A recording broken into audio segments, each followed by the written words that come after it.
has conducted at least a couple of airstrikes in the middle of July aimed at blunting the Taliban's rapid advance. So Secretary Austin, in July, you were aware, or the DOD was aware, that the situation was deteriorating rapidly by July. Why wasn't action taken to secure the Kabul airport or retake Bagram then? Thank you, Senator. You're right. The tempo had picked up significantly. The Taliban continued to make advances. Our entire chain of command, myself, the chairman, General McKenzie, routinely engage the Afghan leadership to encourage them to solidify their defensive plans, to make sure that they were providing the right logistics to their troops, and further stiffen their defenses to no avail. And to compound that, President Ghani continued to make changes in the leadership of the military, and this created further problems for the Afghan security forces. Mr. Secretary, I don't mean to interrupt you, but my time is elapsing. So this gets to the overestimation, I think the overly optimistic assessment, because even as late as July, you're still encouraging the Afghan Special Forces, you're expecting the Ghani government to remain, but that was not the case. In December of 2019, the Washington Post reported that the U.S. military commanders privately expressed a lack of confidence that the Afghan army and police could ever fend off, much less defeat the Taliban on their own. So, General Milley, you noted that there were some specific military lessons to be learned. This is not the first time that I think we have relied upon overly optimistic assessments of conditions on the ground or conflict conditions. It certainly happened in Vietnam. So my question to you is, what specific steps can we take to make sure that our assessments are not overly optimistic so we can avoid the kind of reliance on assessments that are not accurate?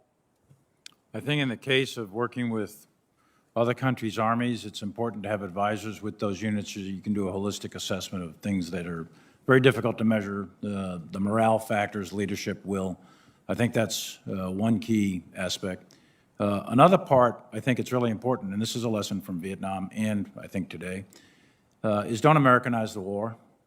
We learned that in El Salvador or in Colombia, for example, where we did assist and help other countries' armies fight insurgencies, and we were quite effective, but it was their country, their army, that bore the burden of all the fighting, and we had very, very few advisors, and it was quite effective. Now, every country is different, every war is different, it has to be evaluated on its own merits, but I think those are some key points that are worth thinking about. I agree. Thank you, Mr. Chairman. Thank you, Senator Rona. Senator Rounds, please. Thank you, Mr. Chairman. Gentlemen, first of all, thank you for your willingness to appear before this committee to answer questions on the withdrawal from Afghanistan. You've received and will continue to receive tough questions on what led to this decision. This is an important constitutional requirement of the jobs that you have agreed to serve in, and I thank you all for your many years of service to our nation. I want to underline the fact that every single member of this committee, regardless of party, is grateful for the dedication and bravery exhibited by our service members, especially those who gave their last full measure of devotion at Abbey Gate. General McKenzie, General Miller told this committee that he recommended keeping 2,500 troops in Afghanistan, and this is back in January of 2021, because he felt that Afghan forces would not hold out long without our support. It seems to me that there would have been a process to convey General Miller's recommendation to the President. Can you share the process and who conveyed General Miller's recommendation, and was that recommendation delivered to both President Trump at the time and also to President Biden? So there is a process for delivering recommendations from commanders in the field. I was part of that process. While I've been very clear that I won't give you my recommendation, I've given you my view, which will, I I think you can draw your own conclusions from. And my view is that 2,500 was an appropriate number to remain, and that if we went below that number, in fact, we would probably witness a collapse of the Afghan government and the Afghan military. So, General McKenzie, may I just, I guess my question is, would it be fair for the committee to assume that both President Trump and President Biden received that specific information that had been assumed to be delivered by General Miller? I believe it would be reasonable for the committee to assume that. And would General Miller have been able to deliver that directly to the president, or would someone else have had to have delivered that for him? I would leave it to General Miller to express an opinion on that, but he and I both had the opportunity to be in executive session with the president, and I can't share anything beyond making that statement. Thank you.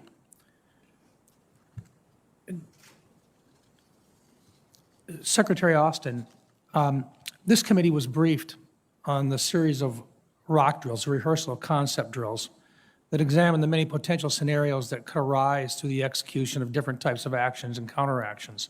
We've been briefed by multiple leaders that the worst-case scenario, an unforecasted collapse of the Afghan government, was not something that these drills factored in as a possibility.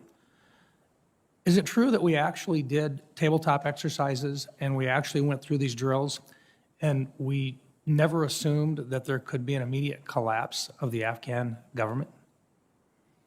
We planned for a range of possibilities. The entire collapse of the Afghan government was clearly one of the things that, if you look at the intel estimates and some of the estimates that others had made, that could happen. But in terms of specific planning, especially with respect to NEO, we planned for a contested environment or an uncontested environment. The requirement to evacuate a moderate amount of people versus a large amount of people. So there was a range of possibilities that we addressed. But never with an immediate collapse of the government. We certainly did not plan against a collapse of a government in 11 days. Thank you. General Milley, I think Senator Cotton made a very good point with regard to the timing, the collapse of Kabul, and the time in which you were asked for your professional military opinion about the path forward. What seems to be the real challenge for many of us is that it appears that in your professional military opinion, it would have been prudent to have used a different approach than a date certain with regard to a withdrawal from Afghanistan. And if that is correct, and if there were other alternatives presented to the president, I'm certain that the frustration that you felt in not having your professional military advice followed closely by an incoming president, that you were then tasked in a very short period of time with handling what was a position in time for the people that were on the ground there to respond in an emergency basis. Would it be fair to say that you changed from a long-term plan of gradual withdrawal based on conditions to one in which you had to make immediate changes based upon a date certain? Senator, as a matter of professional advice, I would advise any leader, don't put date certains on end dates. Make things conditions-based. Two presidents in a row put dates on it. I don't think that's my advice is don't put specific dates. Make things conditions-based. That is how I've been trained over many, many years.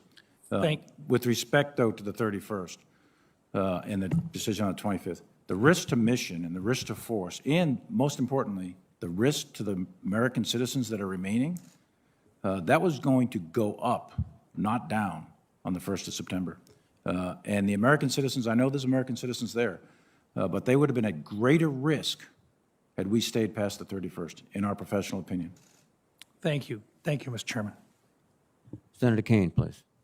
Thank you, Mr. Chair. To the witnesses, I want to return to a point that Senator Wicker made. I informed a DOD witness about 10 days ago that we would expect an answer to the question of how many Americans are still in Afghanistan, and that we would not appreciate an answer that was deferred to state.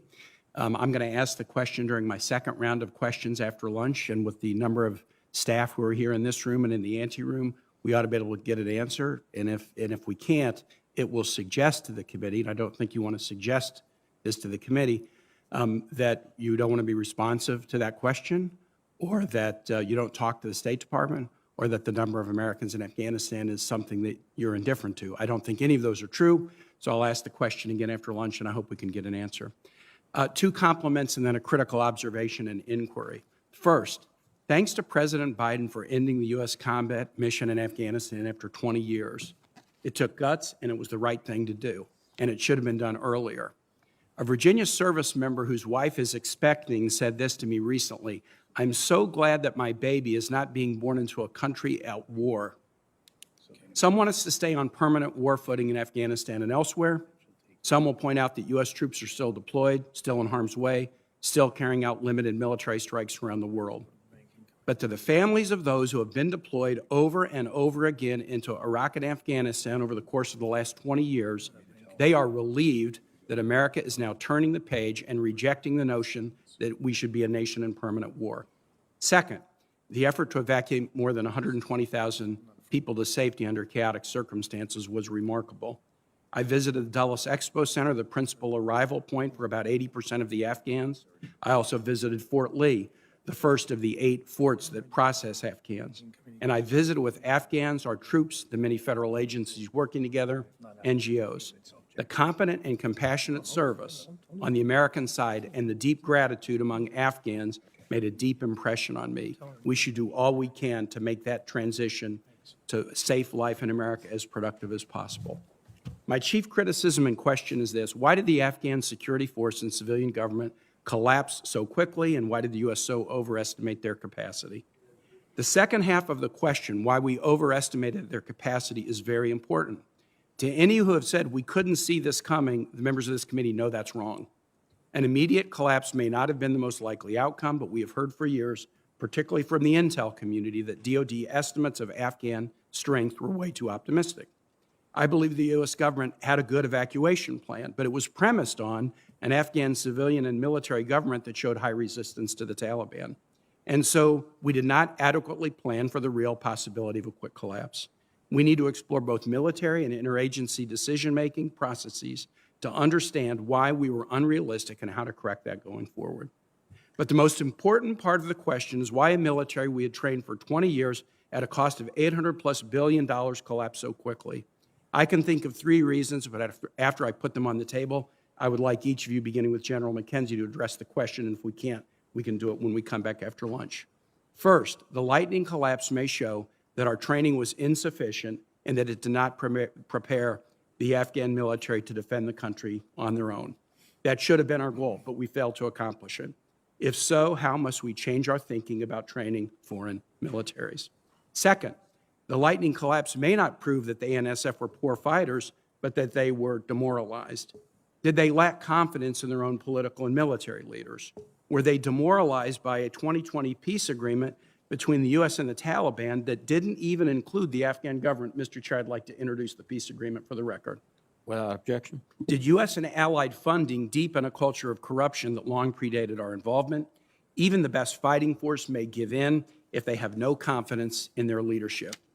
Third, the lightning collapse may show that we wanted things for Afghans that Afghan leadership did not want for themselves. We celebrated gains in public health and women's education, and we assumed that Afghans would fight to preserve those gains rather than allow the Taliban to take over. In other words, we thought we knew what Afghans wanted, what they feared, and what they would fight for. But was our belief, though well-intentioned, incredibly naive? We can't get 1/3 of Americans to take a COVID vaccine or accept the results of a presidential election. Do we really think we can transform the culture of another nation? So to each of our witnesses, when we return in the second round, I will ask you this question. Why do you believe the Afghan military and civilian government collapsed so quickly? With that, I'll yield back, Mr. Chair. Thank you very much, Senator Kane. Senator Ernst, please. Yes, thank you, Mr. Chair. And gentlemen, thank you very much for being here today. And unfortunately, this morning's hearing is required due to the haphazard withdrawal of U.S. forces, American citizens, and many of our Afghan partners. However, we do want to thank the men and women in uniform that assisted the evacuation of those that were able to make it out, and of course, to those that have given their service and sacrifice over the past 2 decades of the global war on terror. The loss of our service members and abandonment of Americans and Afghan allies last month was an unforced, disgraceful humiliation that didn't have to happen. The president put a cheap political victory, a withdrawal timeline timed to the 20th anniversary of 9/11 on his calendar and executed his vision with little regard for American lives or the real threats that we face. I do appreciate your open, your honest, and expert participation in communicating to this committee what went wrong. I think our American citizens are at a real crossroads right now where they are questioning the leadership from this president and this administration. President Biden's blunders can't be erased, but the United States must now account for them through a revamped counterterrorism strategy that recognizes the newfound momentum of terrorists and new threats emanating from the Middle East, in addition to rising challenges that we see coming from China and Russia. Pretty high stakes. Secretary Austin, I'd like to start with you. Did President Biden or any of his national security advisors express any military or diplomatic conditions for the American withdrawal from Afghanistan beyond the looming date of 9/11? What were those military conditions or diplomatic conditions that were outlined to you?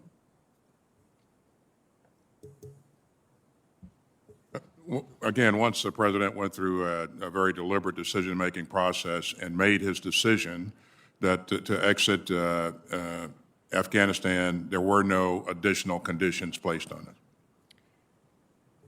Can you tell me that he did take into consideration military or diplomatic conditions, and what were those conditions that he was weighing as he was making those decisions?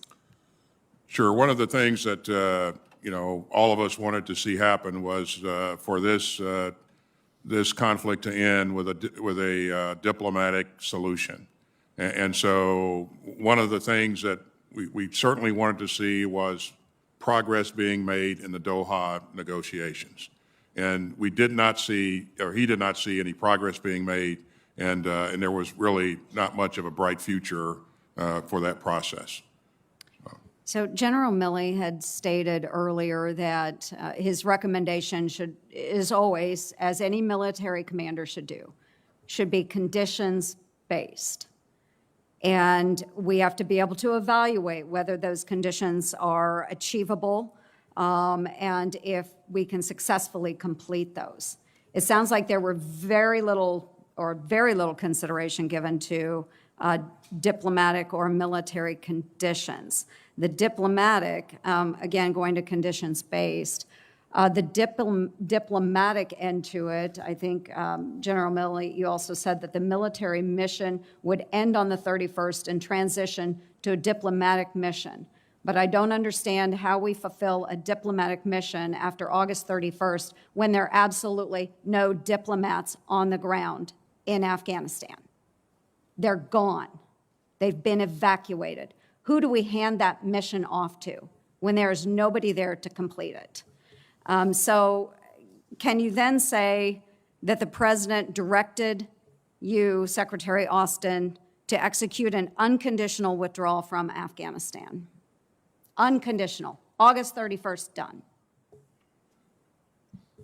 Once he made the decision to withdraw, I mean, that was the decision to leave.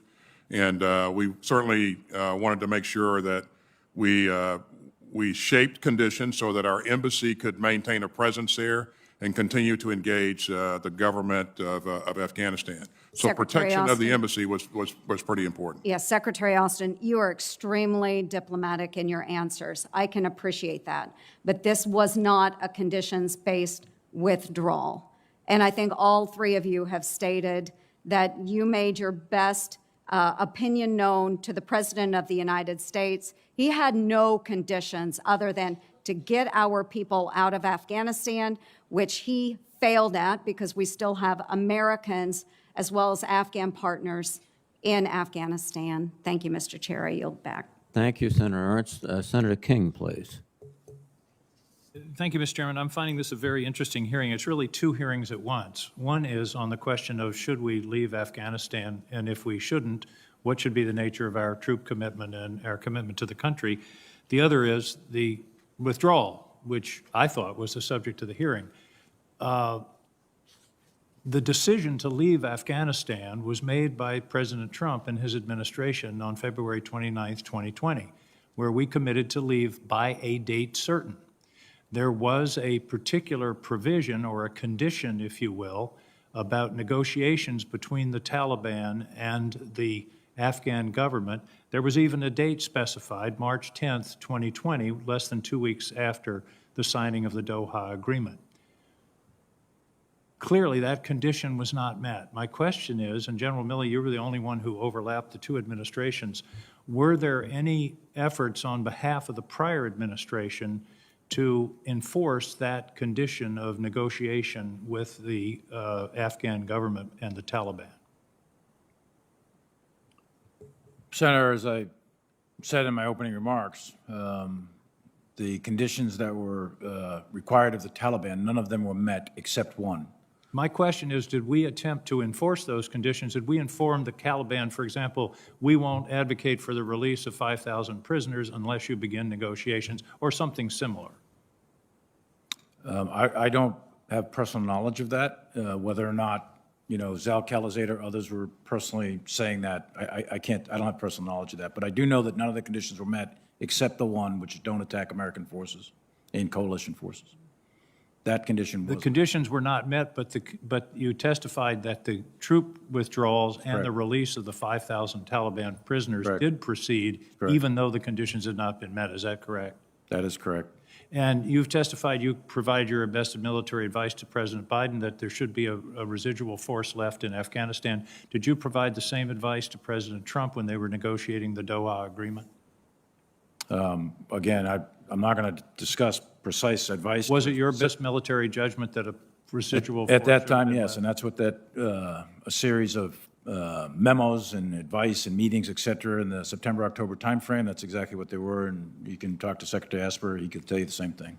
So your military judgment didn't change on January 20th? No. Thank you. General McKenzie, you touched on something that you were the only one to mention it in this entire hearing. In my judgment, one of the key moments was the fleeing of President Ghani, and that is, in fact, what really pulled the rug out from under the military and demoralized the entire government. That was really not the beginning of the end of the end. Do you have some thoughts on that? I think when we consider what happened to the Afghan military, you have to consider it linked, completely linked to what happened to the Afghan government. And when your president flees literally on no notice in the middle of the day, that has a profoundly debilitating effect on everything else. Now, events were pretty far along on 15 August, so I would note that. But I do believe it is possible they could have fought and held parts of Kabul had the president stayed. I think that really demoralized those remnants of Afghans, and there were still considerable Afghan combat formations around Kabul on 15 August. I believe they were really disorganized by that and led to the Taliban really pushing in as fast as they wanted to go into the center of the city. I do want to point out for the record that, to my knowledge and memory, this committee never had a hearing on the decision to withdraw from Afghanistan in February of 2020. And it now appears that would have been a beneficial hearing because we could have discussed all of these issues, but we were already on the path for withdrawal. And the withdrawal date under that agreement was May 1st of 2021. President Biden extended that. I don't know whether it was a negotiation or some kind of understanding until the end of August. General Milley, in questioning from Senator Cotton, you talked about your military advice about leaving on August 31st versus staying to try to help additional Americans leave. Was it the unanimous recommendation of the Joint Chiefs that the August 31st date should be observed? And if so, why was that the military advice? It was of the Joint Chiefs, plus General McKenzie, General Miller, and General not Miller, but Admiral Vaisley and General Donahue. And the reason is risk to force, risk to mission, and risk to the American citizens. On the 1st of September, we were going to go to war again with the Taliban. Of that, there was no doubt. And we were already in conflict with ISIS. So at that point in time, if we stayed past the 31st, which militarily is feasible, but it would have required an additional commitment of significant amounts of forces, probably 18th Airborne Corps, 15, 20, maybe 25,000 troops. We would have had to re-seize Bagram. We would have had to clear Kabul of 6,000 Taliban that were already in Kabul. That's what would have happened beginning on the 1st. And that would have resulted in significant casualties on the U.S. side, and it would have placed American citizens that are still there at greater risk, in my professional view and in the view of all the other generals. So on the 25th, we recommended that we transition to a diplomatic option beginning on the 31st. Thank you, General. Thank you, Senator Chairman. King. Senator Tillis, please. General Milley, you said that the Taliban have not lived up to the terms of the agreement. Give me a rough date of when they first breached terms of the agreement. When they Where you said they were not living up to the terms of the Doha Agreement. What was the first evidence that they were not living up to the terms of the agreement? Yeah, the memo signed 29 February. So through the really the fighting season of the summer of 20, one of the requirements, for example. Okay, so more than a year ago. Absolutely. Okay. Sure. I don't buy the idea that this president was bound by a decision made by a prior president. This was not a treaty. And it was clearly an agreement where the Taliban were not living up to it. This president, President Biden, could have come in, reasserted conditions, and completely changed the timeline. He's not bound by the president's prior agreements any more than he was bound by the President Trump's decision to exit the Iran deal or the Paris Climate Accords. So that, to me, is a false narrative.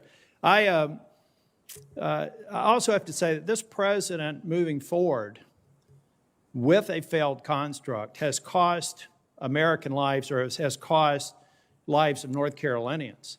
We're working on a case with an SIV holder who had a sister who worked for an NGO, Save the Children, and a father who was in the Afghan police force. And as we were working to get through them, the Taliban 2.0 is every bit as ruthless as the one that we replaced in 2001. They sent pictures of the slit throats of people that we were working personally with. They killed this pregnant woman. They killed this police officer. And they are killing countless other people now that we should have gotten out. Secretary Austin, I think we do owe a debt of gratitude to the people that got 120,000, 124,000 people out. It was a logistical success, but this is a strategic failure. General McKenzie, General Miller said 2,500. I've heard you and General Milley also say you agreed with the idea. You personally agreed. You didn't necessarily say that you recommended to the president the 2,500. I understood from General Milley or General Miller that there was a broader context within that recommendation. There were 2,500 fighters, U.S. fighters, but I understand almost 5,000 NATO allies or 5,000 others that were willing to remain on the ground, and as General Miller said, keep the hand on the shoulder of the Afghan National Forces so that we could have a counter to the Taliban. Is that correct, that it was bigger than that? It was in probably the 7,000 range? Senator, you're correct. Yeah. Our NATO allies would have been on board for a And also a CIA presence with bases out there for human intelligence to help us be more precise, more exquisite with the execution of whatever operations we had on the ground? That is correct, Senator. Okay. Now, I know that you won't say that you advised the president, but is it fair to say that when General Miller, he said that he advised all of you on his recommendations, it sounds like 2 of the 3 of you agreed with it, is it at least fair to say that in the interagency discussion that those recommendations were made and that in your best military advice, it would have kept the situation stable in Afghanistan?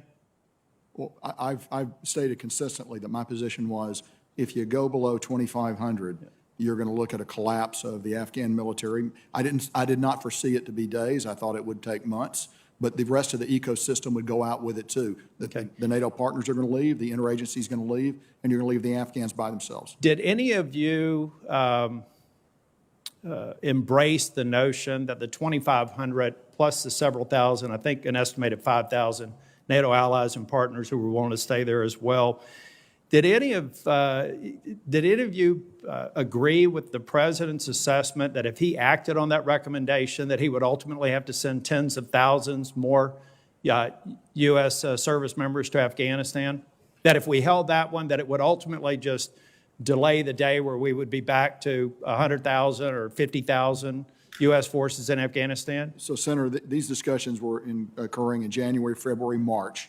They're separate from the late August discussion, so I want to make that point. But in your best military judgment, do you believe that the recommendations that General Miller put forth, with some 2,500, and I think General Milley said maybe flex up to 3,500, do you believe that that would have sown the seeds for ultimately having to send tens of thousands of U.S. service members back to Afghanistan, as the president has said publicly? Senator, I believe there was a risk you would incur increasing attacks by the Taliban. That was a risk with holding at 2,500. That was a very clear risk. But I'll tell you, Senator, I'm really humbled recently by my ability to deduce what the Taliban would or would not do, so I think it's hard to know.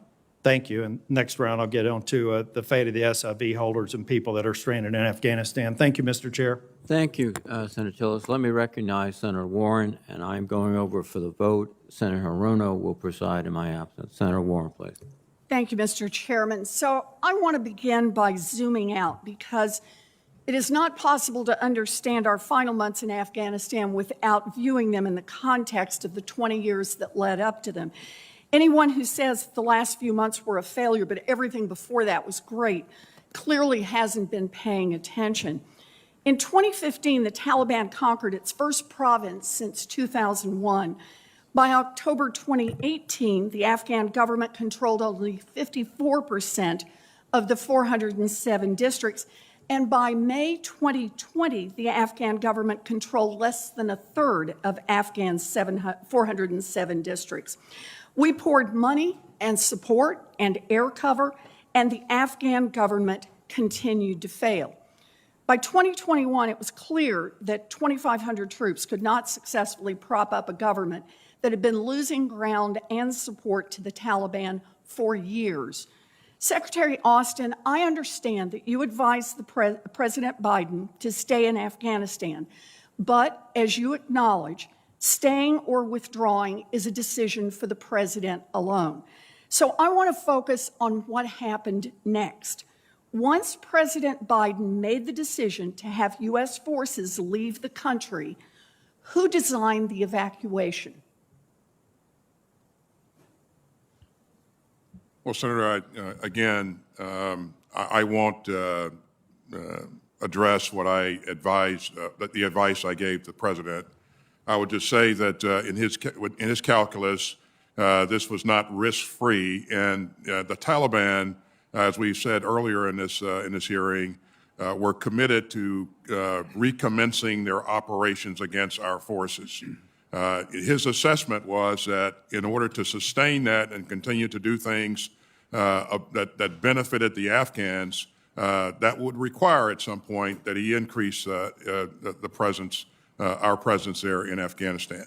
So once he made the decision, then of course from a military perspective, in terms of the retrograde of the people and the equipment, that planning was done by Central Command and certainly principally by General Miller. Okay. Very, very detailed planning, and then we came back and briefed the entire interagency on the details of that plan. Okay, so the military planned the evacuation. Did President Biden follow your advice on executing on the evacuation plan? He did. Did President Biden give you all the resources that you needed? From my view, he did. Did President Biden ignore your advice on the evacuation at any point? No, Senator, he did not. Did he refuse any request for anything that you needed or asked for? No. So the president followed the advice of his military advisors in planning and executing this withdrawal. As we've already established, the seeds for our failure in Afghanistan were planted many, many years ago. So let me ask you one more question, Secretary Austin. Knowing what you know now, if we had stayed in Afghanistan for another year, would it have made a fundamental difference? Again, it depends on what size you remain in at and what your objectives are. There are a range of possibilities, but if you stayed there at a force posture of 2,500, certainly you'd be in a fight with the Taliban, Well- and you'd have to reinforce yourself. I appreciate you're looking at it as a fighter, but I would also add one more year of propping up a corrupt government and an army that wouldn't fight on its own was not going to give us a different outcome. And anyone who thinks differently is either fooling himself or trying to fool the rest of us. I believe President Biden had it exactly right. Withdrawing was long overdue. The withdrawal was conducted in accordance with the advice of his military advisors, who planned and executed every step of this withdrawal. Thank you, Mr. Chairman, or Madam Chair. Senator Warren. Senator Sullivan, you are recognized. Thank you, Madam Chair. Gentlemen, this committee recognizes that your constitutional duty is to follow the lawful orders of the president or resign if you don't agree with his decisions and policies like Secretary Mattis did. But I want to emphasize you do not have a duty, constitutional or otherwise, to cover for the commander-in-chief when he is not telling the truth to the American people. With that, I have a few questions that I'd like you to keep short, concise answers to. On August 18th, in a media interview to the American people, the president said that none of his military advisors told him that he should keep U.S. forces in Afghanistan. General Milley, that was a false statement by the President of the United States, was it not? I didn't even see the statement, to tell you the truth. I'm reading you a truthful statement. That was a false statement. Yeah, look, I don't have a lot of time. Okay, Was that okay. a false statement to the American I'm people not going or to categorize a statement of a president of the United States. General McKenzie, was that a false statement? The president said none of his commanders said that he should keep troops in Afghanistan. Was that a false statement by the president of the United States? Remember, you do not have a duty to cover for the president when he's not telling the truth. Was that a false statement or not? I've given you my opinion on the matter. I've given you my judgment on it. And I think we all know it was a false statement, okay? That's number one. President also said if there's an American citizen left behind in Afghanistan, the military is going to stay until we get them out. General Milley, did that statement turn out to be true or untrue by the president? I think that was the intent, but we gave him a recommendation on the 25th of August to terminate the mission on the 31st of August. Statement was untrue. Let me ask another question. General Milley, General McKenzie, the president around the same time said, quote, Al-Qaeda was gone from Afghanistan, told the American people that. Was that true or not true? Was Al-Qaeda gone from Afghanistan in mid-August? True or not true? Al-Qaeda is still in Afghanistan. They were there in mid-August. They have been severely disrupted and attrited over many, many years. They are not. So it wasn't true. General McKenzie, was that true or not? Al-Qaeda was present in Afghanistan. Okay, so it wasn't true. Let me make one final one. The president called this entire retrograde operation an extraordinary success. General Miller, in his testimony, disagreed with that assertion. General Milley, was this Afghanistan retrograde operation an extraordinary success? There's two operations, Senator. Just yes or no. I have a lot of questions. Was this an extraordinary success? Senator, with all due respect, there's two operations. There's the retrograde, which Miller was in charge of, and there's the NEO, which CENTCOM was in charge of. The retrograde was executed and ended by mid-July with a residual force to defend the embassy.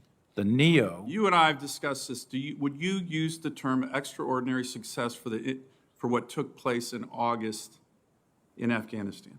That's the non-combatant evacuation, and I think one of the other senators said it very well. It was a logistical success, but a strategic failure. And I think those are two different terms. Look, I think, here's the problem. I think the whole world knows, this is the cover of the Economist magazine, Biden's debacle. That had stories in it, articles in it called "The Fiasco in Afghanistan is a huge and unnecessary blow to America's standing." That was one article. Joe Biden blames everybody else. That's another article. China sees America humbled. That's another article. And gentlemen, The problem here, these are not marginal misstatements by the president to the American people. These are dramatic, obvious falsehoods that go to the very heart of the foreign policy fiasco we have all witnessed. These are life and death deceptions that the president of the United States told the American people. I have one final question. I might leave it because it's a long one for the follow-up, but here's the anger. I've never seen my constituents more angry about an issue than this. And it's the combination of everybody knowing that this is a debacle, and yet people defending it as a, quote, extraordinary success. And here's the biggest: no accountability. No accountability.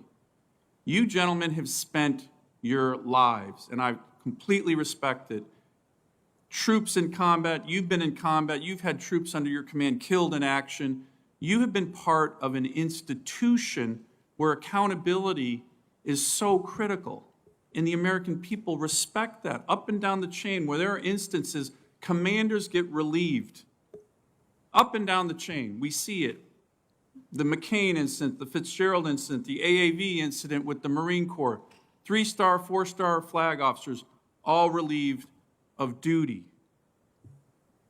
But on this matter, on the biggest national security fiasco in a generation, there has been zero accountability, no responsibility from anybody. So I will ask this final question of all of you. Senator Cotton talked Senator about Sullivan? it. Madam Chair, if I may. Could you submit your question for the record, please? We're trying to keep to a 5-minute questioning rounds. You can ask the question in your second round if you'd like. Thank you. Senator Peters.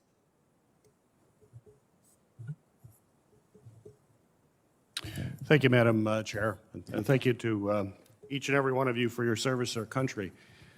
When we returned to some of the comments made by Senator Warren and looking at over the last 20 years, I think if ever we're going to have a strategic assessment of what happened in Afghanistan, it's important in any kind of strategic assessment is not just to look at the present, but to look at the past and look at the future and look at all three of those elements as we're making that kind of assessment. And if we're going to do that, we have to look over the last 20 years that we were in Afghanistan, and we're going to have a pretty hard-nosed assessment of that. General Milley, you mentioned that. Strategic decisions have consequences, and there are a lot of lessons to be learned over 20 years of our involvement in Afghanistan. I sat at this table here at the Armed Services for many years, served in the House before, had an opportunity to travel to Afghanistan on a couple of occasions. And when we've ever asked our military leaders the situation in Afghanistan, we often heard, well, it's a stalemate right now, but this year coming up is going to be different.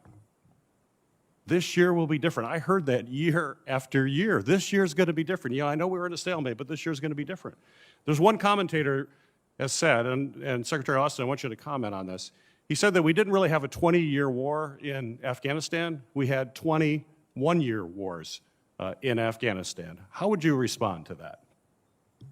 I would certainly say, Senator, that's something to think about. You know, you've heard me say in my opening comments, we have to ask ourselves some tough questions. Did we have the right strategy? Did we have too many strategies?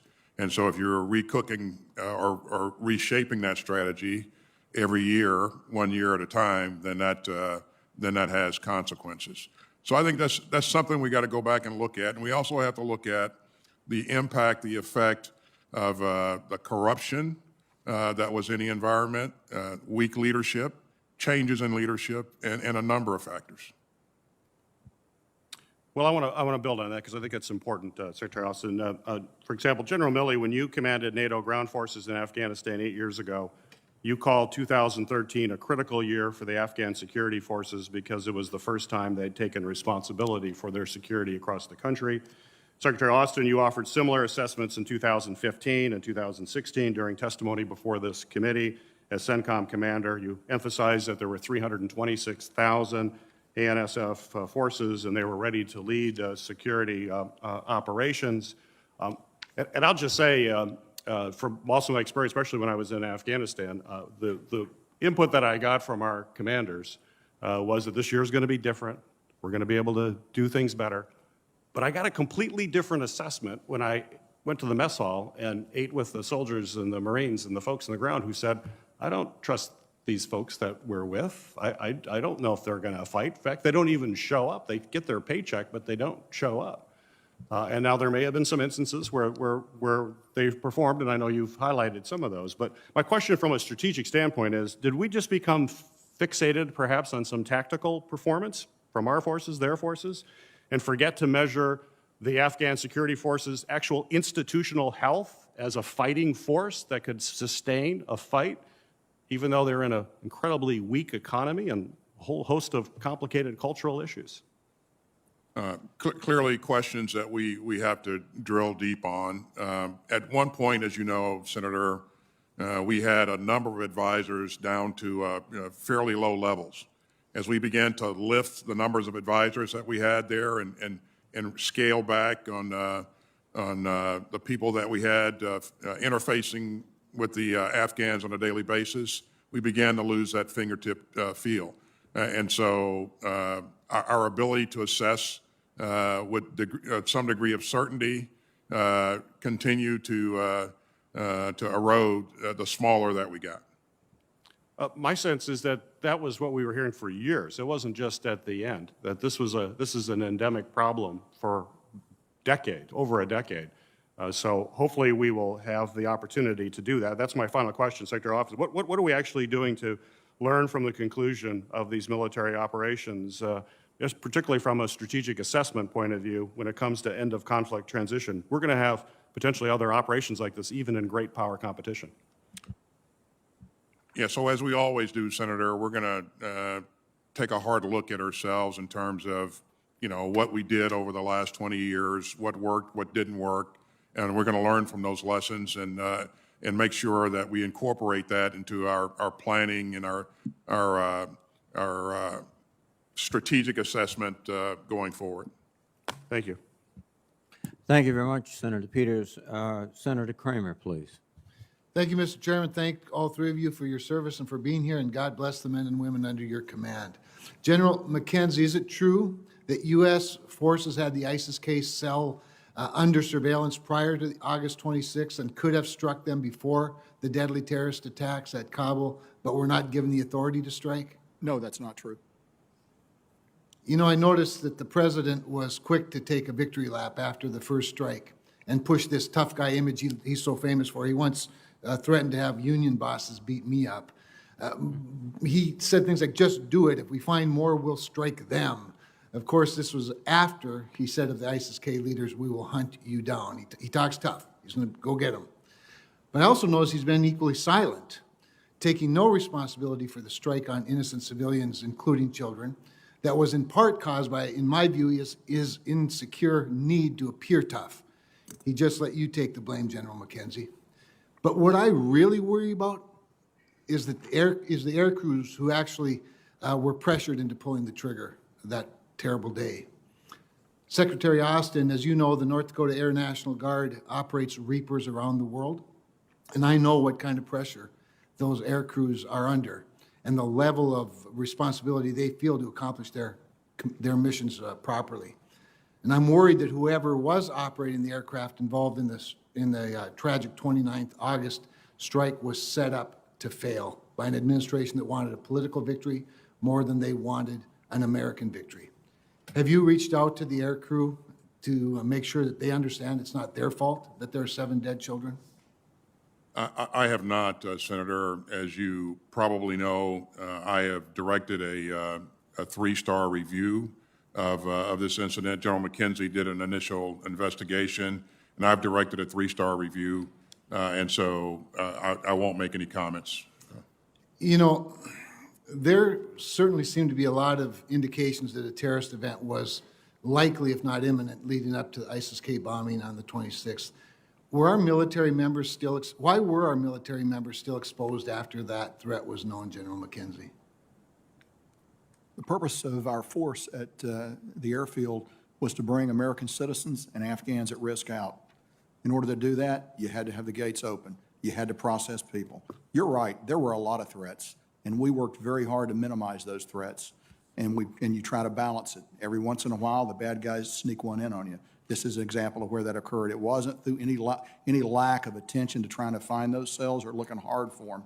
And we did find a number, and we did, in fact, which I'll be happy to talk about in closed session, we did, in fact, enable and stop those attacks from occurring. This one we were not successful on. So speaking of that, I want to drill down just a minute since I have a couple. The Taliban was controlling the checkpoints, obviously, around the airport. And you had indicated, General McKenzie, that U.S. at that time had you called it a pragmatic relationship of necessity with the Taliban. Did we share any information with the Taliban about the ISIS-K threat? And if so, how did did the Taliban respond to it? In other words, how did they get in? Is it possible that they let them in on purpose? So it is possible that they let them in on purpose, but the body of intelligence indicates that is not, in fact, what happened. You know, so one event happened, and that's a terrible, tragic event. A lot of other events didn't happen because that outer circle of Taliban forces were there. Look, I defer to no one in my disdain for the Taliban and my lack of trust for them, but I believe they actually prevented other attacks from occurring. This event, someone got through. I believe there were other times when people did not get through. All right. Look, the reality is there are patriotic Americans all over the country, and certainly in North Dakota that are really upset. I mean, they're genuinely pissed off. And they sense that there's a lot of sort of political positioning and apologizing and rationalizing, and no one's really saying anything other than it was an extraordinary event. Now, some of you have admitted that it wasn't perfect. I think were your words, General Milley. But extraordinary success just rankles them when they hear that, especially when they see that out of the 124,000 people that were brought to the United States, we don't know much about a whole bunch of them. And yet we know a whole bunch about people that weren't brought back to the United States. And they're upset. They're really, really upset. And I know you know that. I think you're seeing the reflection of that in their elected representatives. And when we get to this afternoon, we'll probably drill down a little more on some things. But I look forward to the closed session as well, General McKenzie, to learn more about the August 26th. Thank you, Senator Kramer. Senator Manchin, please. Thank you very much. And first of all, thank all three of you. I appreciate your service to our country, and I never have doubted your unwavering commitment to defend our country and our Constitution. I'm having a hard time. I'm old enough to understand. I remember Vietnam very well. I was in line to go there and had an injury in my playing ball at WVU, and that didn't happen. So anyway, I just can't figure out, I can't explain to the younger generation, to my children and grandchildren, how do we get into this and never get out? We didn't learn from Vietnam. That was a horrible exit. I remember that very vividly. This was even worse than that as far as my recall. And I don't know what lessons we're taking from this right now. But I look back at lack of an AUMF. We had an open-ended AUMF. We still have an open-ended AUMF. If we would have had an AUMF and basically had a time certain and a specific goal, do any of you think that could have made a difference? And do you think, I mean, hindsight being 20/20, what did we learn from these mistakes? How do we prevent them again? We thought from Vietnam we learned not to go in and try to change the nation, and here we are, trading partners with Vietnam. Is that same going to end up with Afghanistan? I can't comprehend any of it, to be honest with you. I have no explanation. So anybody that wants to help me, and General Milley, I know that you have a great knowledge of history and how we've gotten into situations and how maybe we should keep from repeating that. Yeah, as I said, Senator Manchin, in my opening comment. I'm sorry, I was conducting an ENR meeting and I wasn't able to be here for that. I'm so sorry. I mentioned, that there's been, 4 presidents, 20 commanders on the ground, 7 or 8 chairmen of the Joint Chiefs, dozens of secretaries of defense, et cetera. And outcomes like this are not determined in, the last 5 days, the last 20 days, or the last year for that matter. Outcomes in a war like this, an outcome that is a strategic failure. The enemy is in charge in Kabul. There's no way else to describe that. That outcome is the cumulative effect of 20 years, not 20 days. And there are a huge amount of strategic, operational, and tactical lessons that need to be learned from this.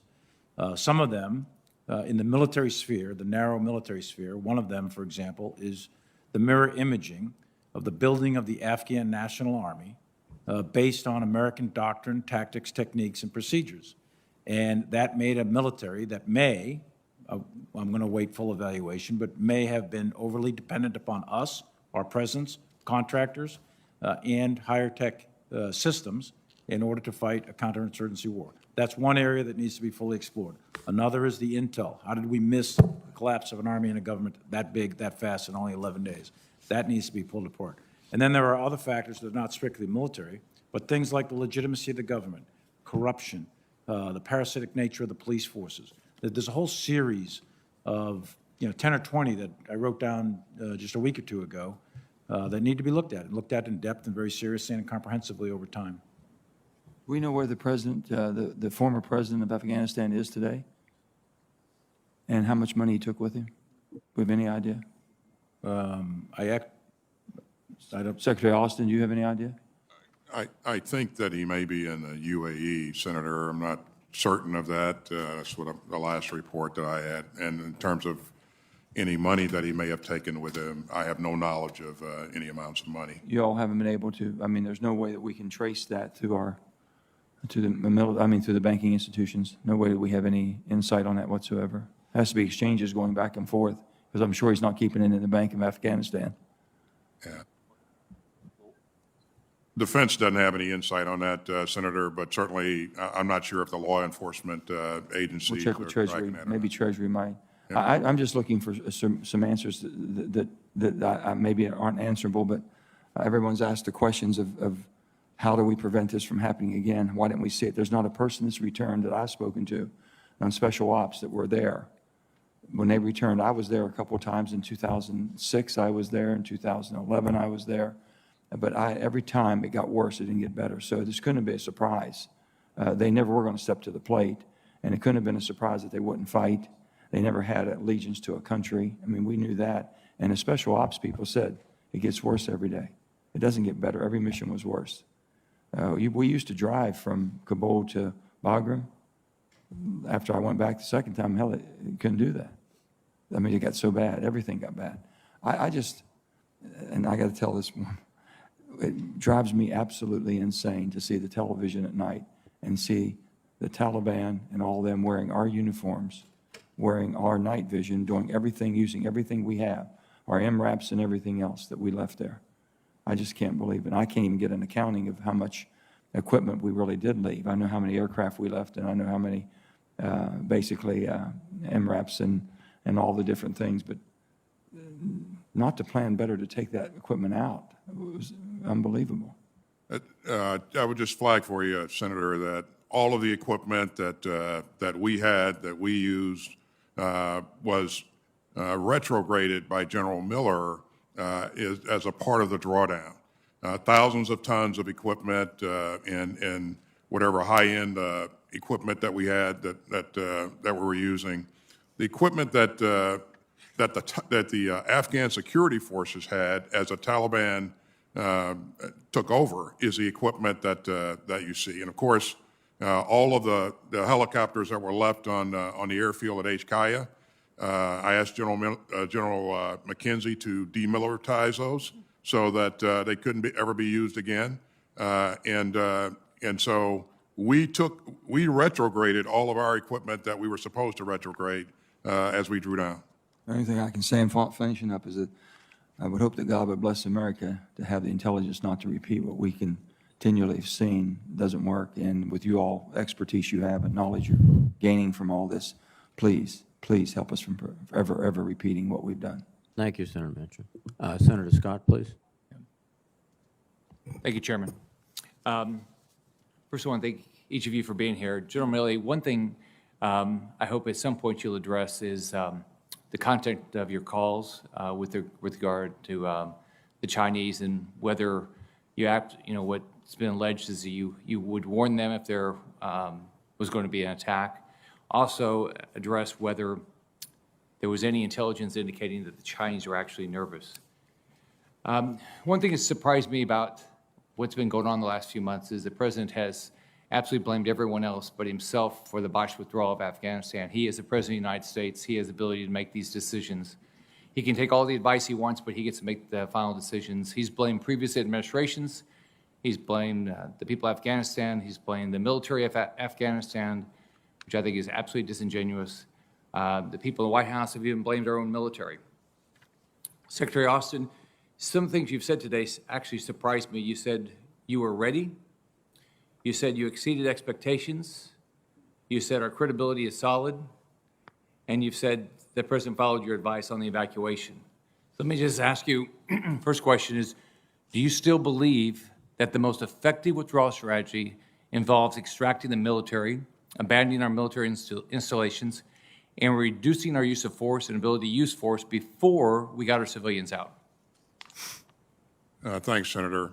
First of all, the decision was to end our military operations and draw down all of our forces and retrograde all of our equipment, and that was accomplished. General Miller, I think, put together a great plan and executed that plan in accordance with the plan.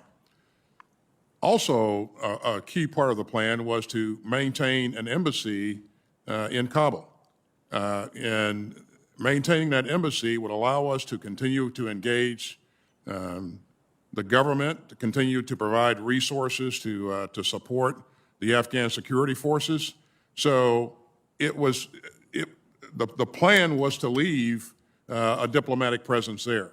And in conjunction with that plan, we also were going to leave a small military force there to help secure the embassy. So that was the plan, Senator. But you didn't address the issue that you made all these, it was your plan, you've acknowledged it was your plan, and your plan said you would do all these things before we got our civilians out. I mean, when in the history of this country have we ever had the U.S. military say and have a plan that we will take our military out first before we take our civilians? I can't imagine that. When you say civilians, are you talking American about citizens. American citizens? Yeah. Now, the American citizens would come out once a non-combatant evacuation is declared. And until that point, typically we don't evacuate all the citizens in the country. But we didn't hear. There's American citizens still there. And we continue to remain engaged and work to get those citizens out, Senator. But why would you propose a plan that didn't get all American citizens out? I just can't imagine ever in the history of this country our U.S. military would propose to leave a country without our citizens coming out first. I mean, have we ever done that before? All of the American citizens wouldn't leave, Senator, unless there was a non-combatant evacuation. And, you know, the plan was to leave the embassy there, to continue to address the needs of our American citizens, to engage with the government. And so that was a part of the plan. Not, again, the plan was never to evacuate the American citizens and leave the embassy there. Did it bother you when the president went on national television and said that he would not leave until all American citizens were taken out? Did it bother you that when he said that? Because it clearly was not truthful. Senator, you heard me say several times that we're going to work as hard as we can for as long as we can to get every American citizen out that wants to come out. And we continue to do that to this day. Well, I'm running out of time, but one thing I want, when we have next round, I want to understand what decisions would you make differently today to save those 13 lives of servicemen and women that we lost at the Kabul airport. But thank you very much. Thank you, Mr. Chairman. Senator, if I could comment on your first opening comment, if I may. Go ahead, sir. Oh, sure. Yeah, I am happy to lay out every detail and all the intel to you as an individual, to any other member, or to a committee, or anything you want on these Chinese calls, at your convenience. Happy to do it. Thank you. Thank you. Thank you, Senator Scott. Senator Duckworth, please. Thank you, Mr. Chairman. I share my colleagues' concerns about the rapid collapse of the Afghan National Defense and Security Forces and the Afghan government and the failure of our intelligence. We need some answers. After investing 2 decades, nearly $2 trillion, and most importantly, the lives of almost 2,500 of American troops, our nation must conduct a thorough and honest review of the United States government's involvement in Afghanistan since the September 11th, 2001 terrorist attacks. For the sake of current and future generations of warfighters, We must capture the hard lessons from Afghanistan to ensure that these lessons are not forgotten or worse, repeated on a future battlefield. This is our moral responsibility as a nation. Gentlemen, all three of you have been involved in the war in Afghanistan multiple times in multiple different capacities throughout your careers. Secretary Austin, was the situation on the ground in Afghanistan over the last few months influenced by previous decisions made over the course of several years? I absolutely believe that, Senator. Foremost among those decisions is the Doha Agreement. I think that severely impacted the morale of the military. Thank you. Secretary Austin, if that's the case, is it possible to have an intellectually honest lessons learned exercise that only looks at the most recent events in Afghanistan of the last couple of months, or must any effective review look at the whole 20 years since September 11th? I think you have to look at the entire 20 years, Senator. I think there's some great lessons learned that we're going to take away once we do that. But yeah, I believe you got to look at the entire time span. Thank you. I agree that an effective review must be comprehensive. After all, the war in Afghanistan was shaped by 4 different administrations and 11 different Congresses. No party should be looking to score cheap partisan political points off a multi-decade nation-building failure that was bipartisan in the making. Instead, Congress should authorize a long-term effort solely devoted to bringing accountability and transparency to the Afghanistan war and lessons to be learned. That is why on Thursday, I will be introducing the Afghanistan War Study Commission. My bill would establish a bipartisan independent commission to examine every aspect of the war, including the political and strategic decisions that transformed a focused military mission into vast nation-building campaign. Importantly, this commission must produce actionable recommendations designed to guide the development of real reforms, just as the 9/11 Commission's work informed congressional lawmaking efforts in the years after its publication.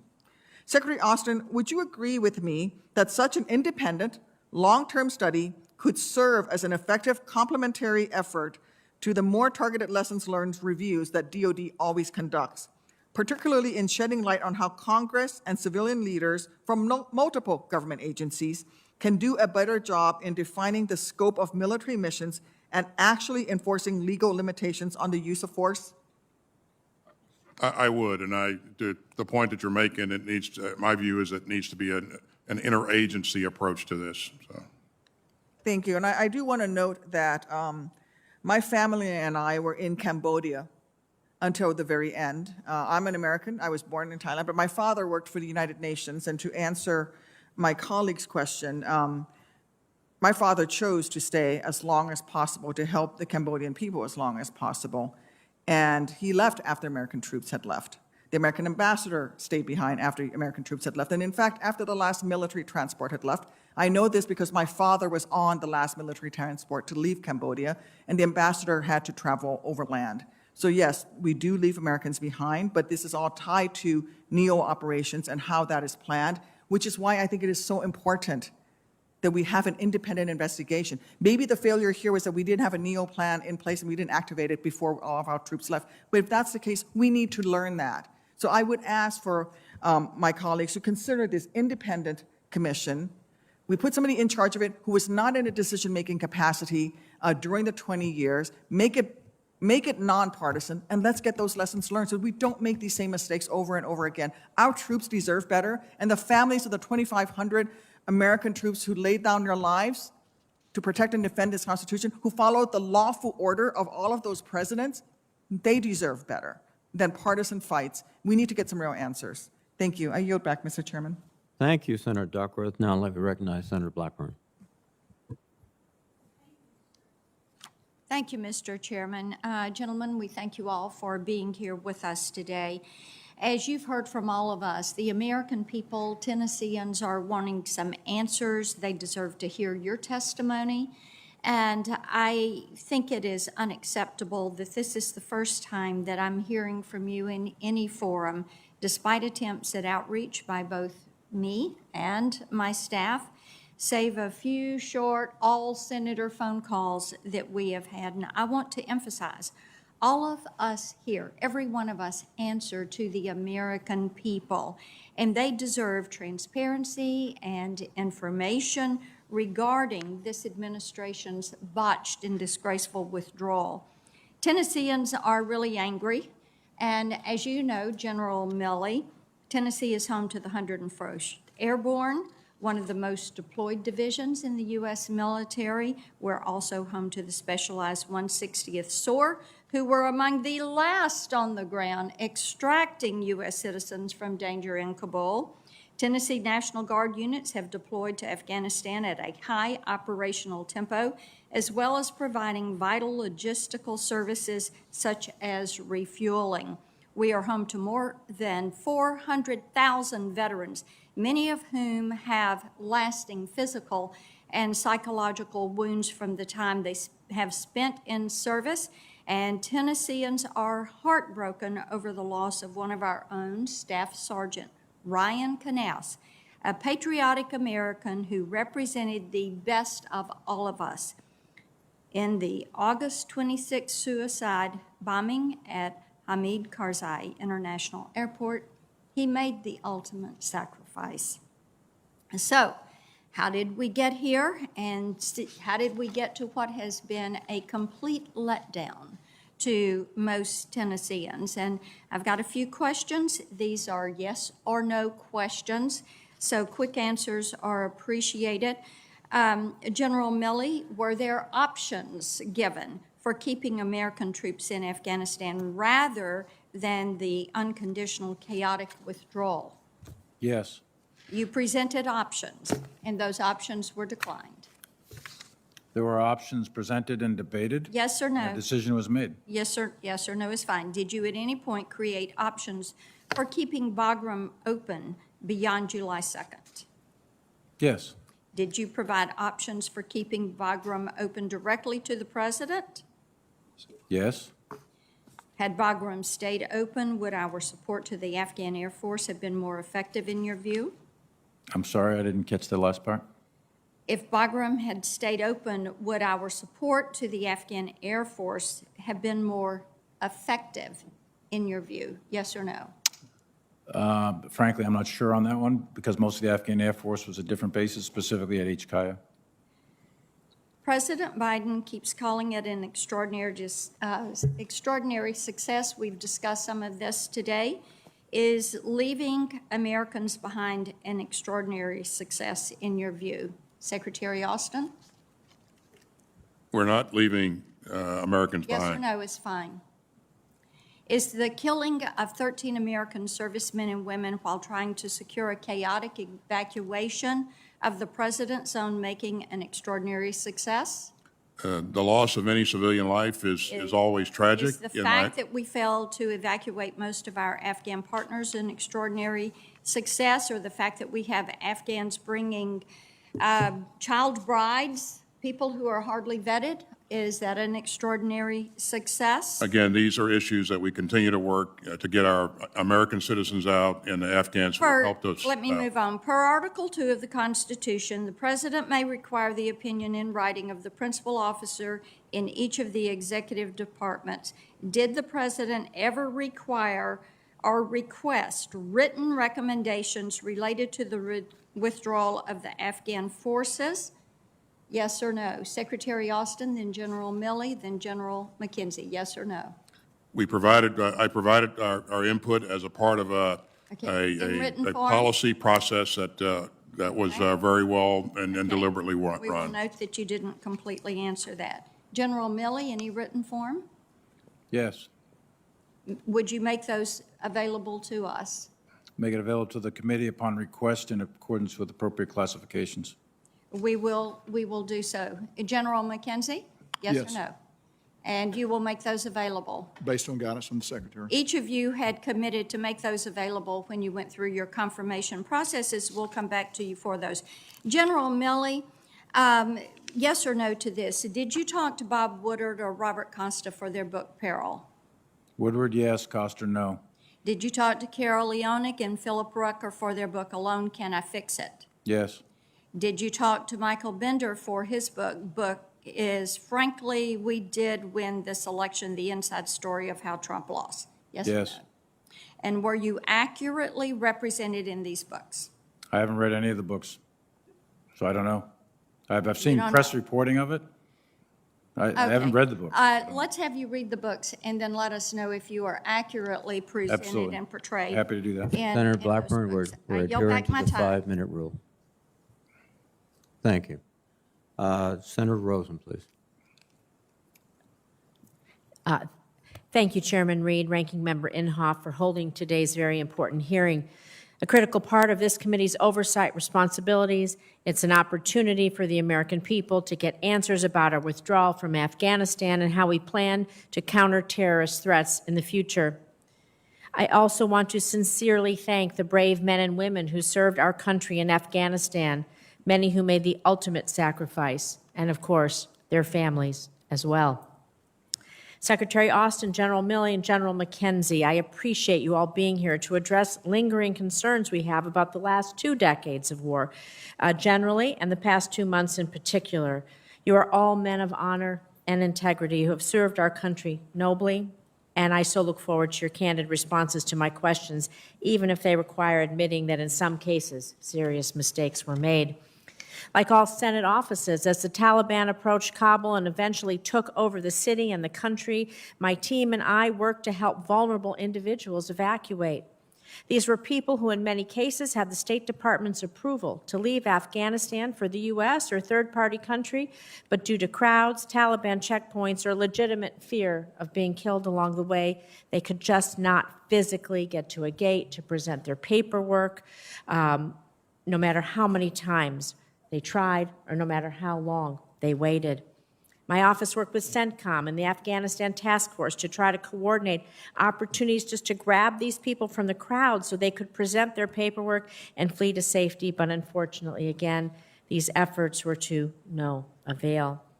As these individuals continue to wait for help that may never come, I remain frustrated that the U.S. did not set up a perimeter around Kabul or at the very least create a safe corridor for the S-1 visa holders to get to the airport for their families, potential asylum seekers who were attempting to escape a near certain death. So, continued support. General Milley, I appreciate the State Department now taking the lead on evacuations. But like our military, the State Department no longer has any presence on the ground in Afghanistan. So I'd like to ask you, sir, does the U.S. military's recent experience facilitating the evacuation from Kabul give you the confidence that the Taliban will be honest brokers in working with our diplomats to help vulnerable Afghan nationals leave the country? I think that what we've seen so far since the 31st is some Americans have gotten out through diplomatic means, and they have reached safety through either overland routes or through aircraft. I don't know all the details, but I can't imagine that that didn't happen without Taliban facilitation. Well, we can get back to Afghan nationals, helping them leave the country as well, those SIV holders and others who supported us. But Secretary Austin, the administration has said they'll utilize every tool available to hold the Taliban accountable if they fail to meet their commitments to provide safe passage for anyone who wants to leave the country. Certainly, we know there are economic levers, but can you elaborate on what the military tools are, and could there be a shared interest in targeting ISIS-K?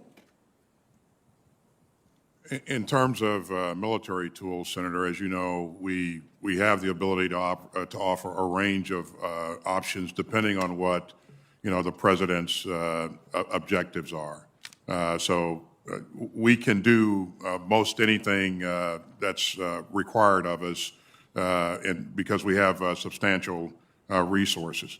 But in terms of our cooperation with the Taliban against to counter ISIS-K, I won't venture to make any comments on that. I would just say that we have coordinated some things that are very narrow in scope with them to get our people out, as you know, and to continue to further evacuate American citizens. But I don't think it's right to make assumptions to broader and bigger things from that coordination. They are still the Taliban. Thank you. I'd just like to, in the few seconds I have left, and we can take these second rounder off the record, future counterterrorism operations. We have to reorganize our counterterrorism capabilities and our assets in the region, of course, as we move to an over-the-horizon scenario. So Secretary Austin, General McKenzie, and we'll take these in the second round. Think about, I'd like the answer to what is the plan for an enduring counterterrorism strategy that is going to be able to address and counter the influence of the violent extremist organizations in Afghanistan. Thank you, Mr. Thank you, Senator Rosen. Senator Hawley, please. Thank you, Mr. Chairman. Let me just sum up where I understand that we are based on what's been a fairly extraordinary hearing. Here's what I've learned so far. Number one, the President of the United States lied to the American people about the advice that you gave to him about the military judgment that you provided for him.